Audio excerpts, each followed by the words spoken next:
জয়ের লক্ষ্যে ভোটের মাঠে স্বতন্ত্র প্রার্থী আলহাজ মমিন আলী। ভোটারদের দ্বারে দ্বারে গিয়ে গণসংযোগ ও লিফলেট বিতরণ। মুন্সিগঞ্জ ১ আসনে জাতীয় সংসদ নির্বাচনকে সামনে রেখে ব্যাপক উৎসাহ উদ্দীপনার মধ্য দিয়ে জনসংযোগ ও পথসভা করেছেন ফুটবল প্রতীক নিয়ে স্বতন্ত্র প্রার্থী আলহাজ মমিন আলী।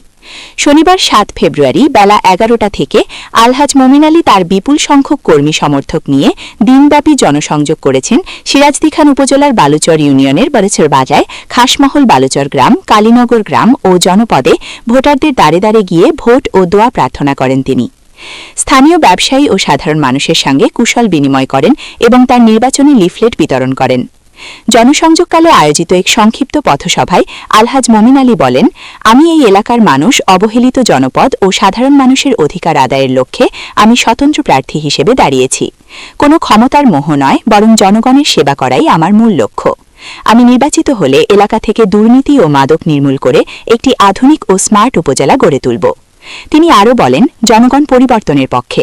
সাধারণ ভোটারদের মধ্যে যে ব্যাপক সাড়া আমি পাচ্ছি তাতে আমি জয়ের ব্যাপারে শতভাগ আশাবাদী। আগামী ১২ তারিখে ফুটবল মার্কায় ভোট দিয়ে আপনাদের সেবা করার সুযোগ দেওয়ার জন্য বিনীত অনুরোধ জানাচ্ছি।